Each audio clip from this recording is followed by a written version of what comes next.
Welcome back dito sa channel natin. Nandito tayo ngayon sa Rizal Park. Magbibigay tayo ng latest update sa rehabilitation project na ginagawa dito. Ito na ngayon ang dulo ng bagong walkway. At makikita naman natin dyan sa unahan, may bago ng entrance gate.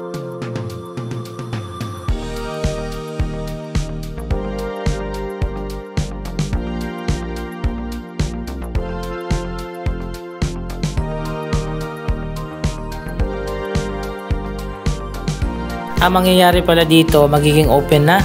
Itong area na to, papunta doon sa Lapu-Lapu Monument.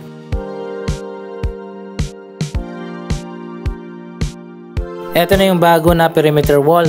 So itong area na to, magiging nasa labas na siya ng park.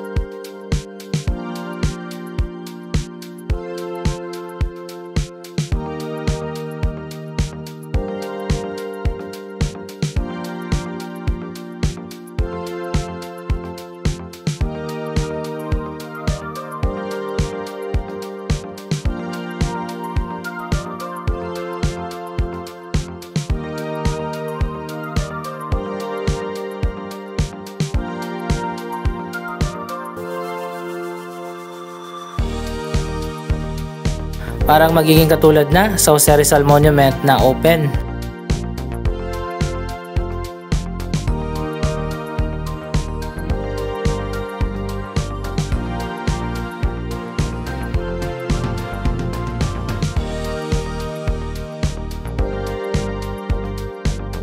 Medyo malayo na mula dito sa kalsada ang bagong entrance gate.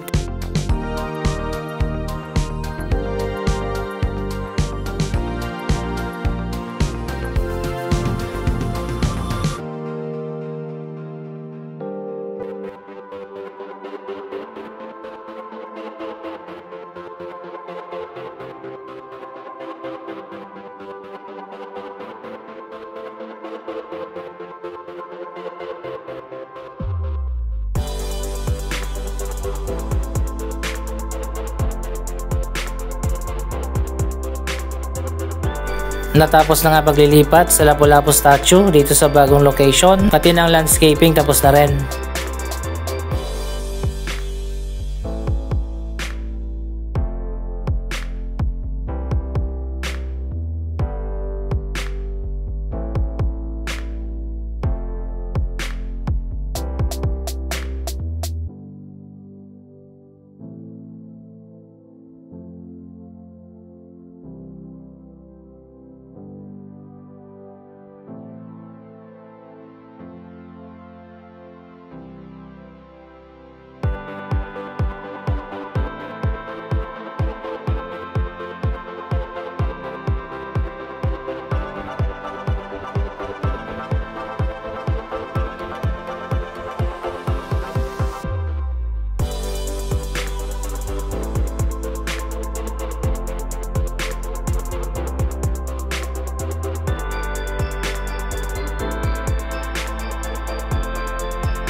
Maganda sana ang view dito sa harap, pero kitang kita dyan sa likod ang photo bomber na building.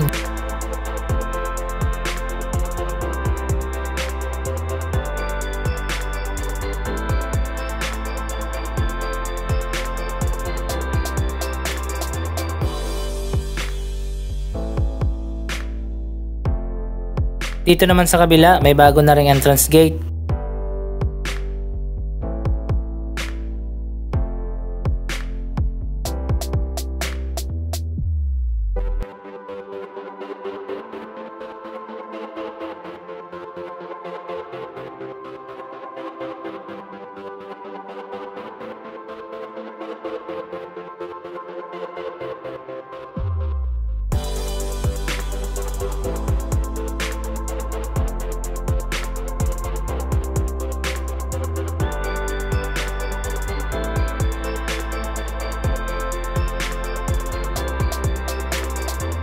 Andito naman tayo sa Central Park, tapos na rin ang mga bagong kalsada.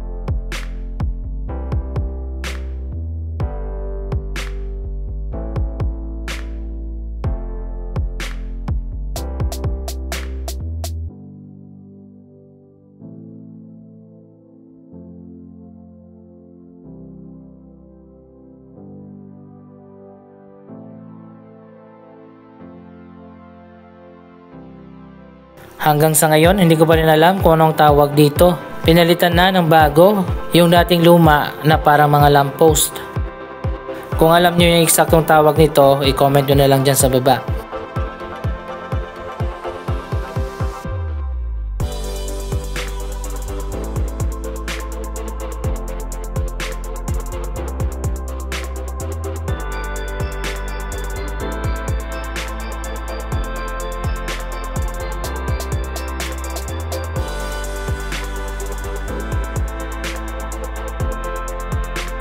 Dito naman sa kabila, mas nauna nang natapos ang mga bagong street.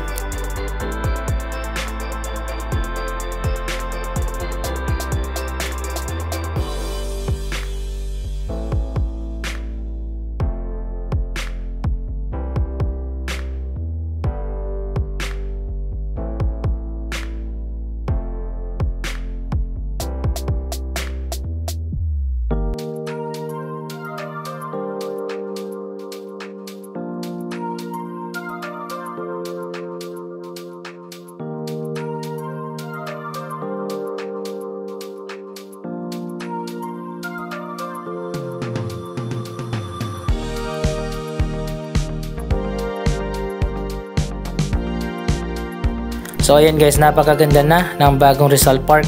Patuloy ang redevelopment sa iba't ibang mga tourist attraction dito sa Maynila. Andito naman tayo ngayon sa Pasig River Esplanade.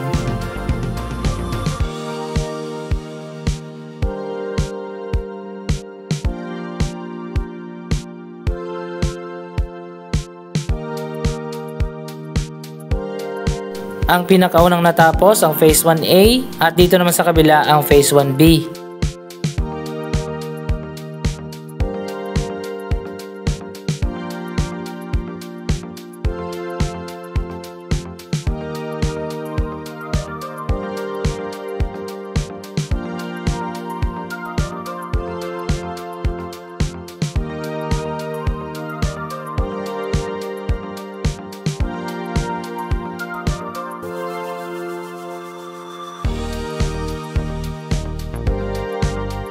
Connected ito papunta dun sa kabila sa Phase 1C na ongoing pa rin na ginagawa.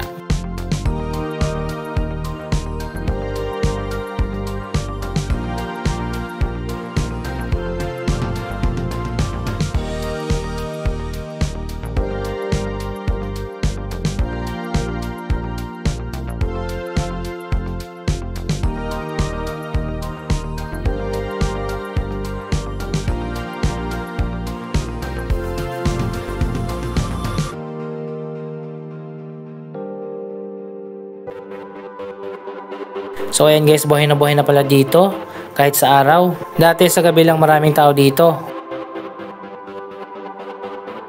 Bumalik na nga dito yung mga vendors at mga tenants sa commercial space.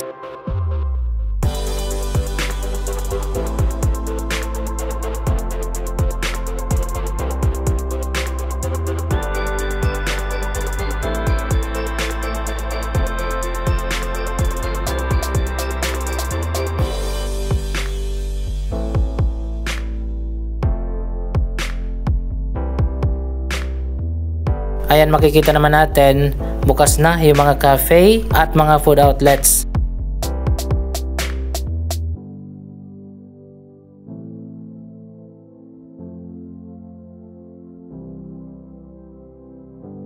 Naging popular na nga na tourist attraction ang Pasig River Esplanade.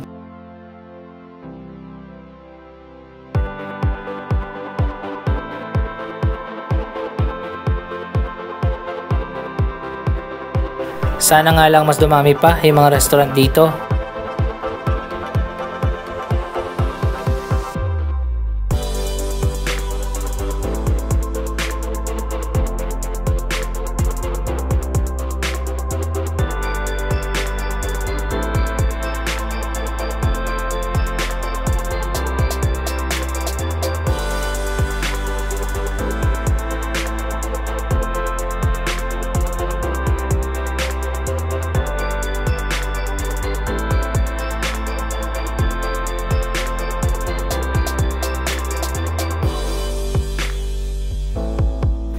Dapat talaga yung nasa taas na vendors, dito na lang sila lahat sa baba.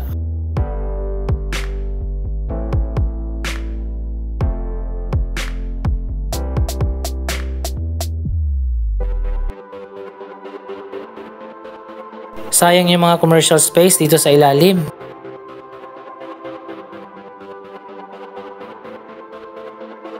Mas organized tingnan kung may sarili silang space.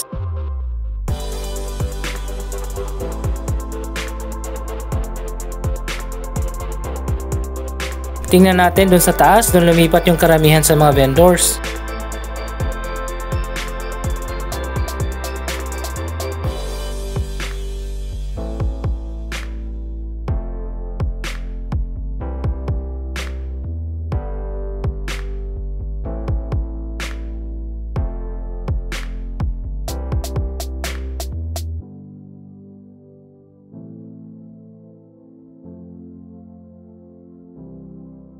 So ayan guys, makikita naman natin mas marami ang vendors dito sa taas.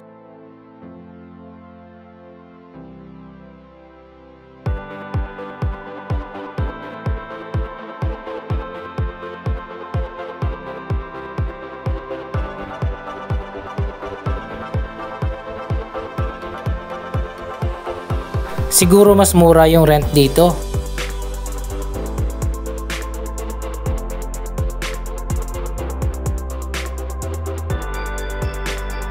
May mga nagbibenta ng pagkain at meron pang iba.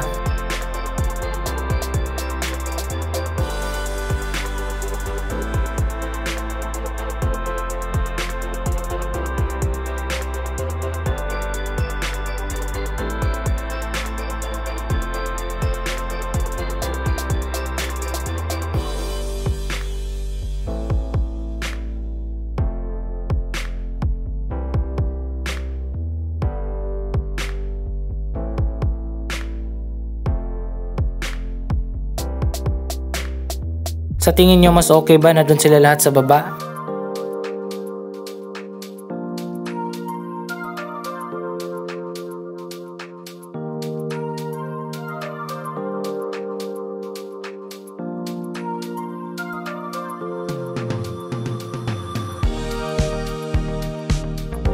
Hanggang sa ngayon hindi pa rin tapos ang finishing dito sa Phase 1C.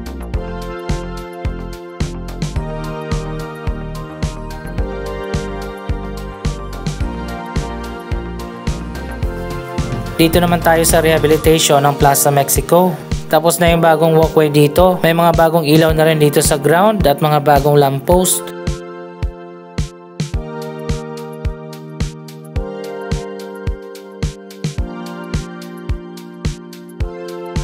Wow, ang ganda na pala dito.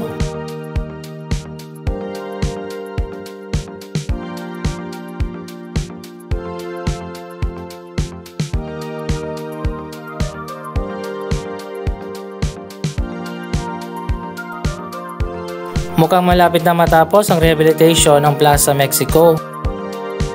May bagong marker na rin dito.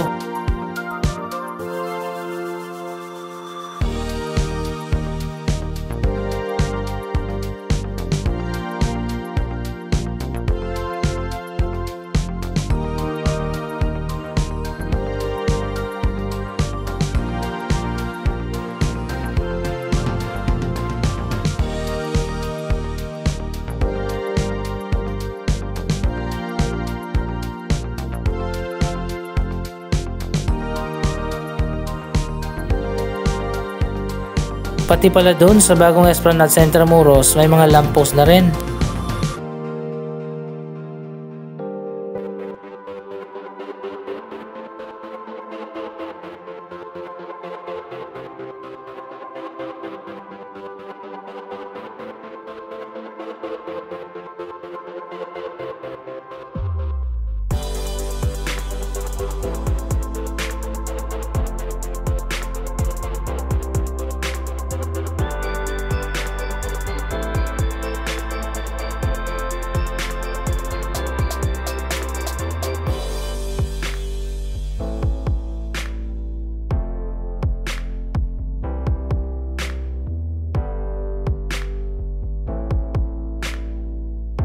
So ayan guys, yan muna ang latest na progress sa iba't ibang mga projects dito sa Maynila. Mag-comment lamang dyan sa baba ng inyong mga reaksyon.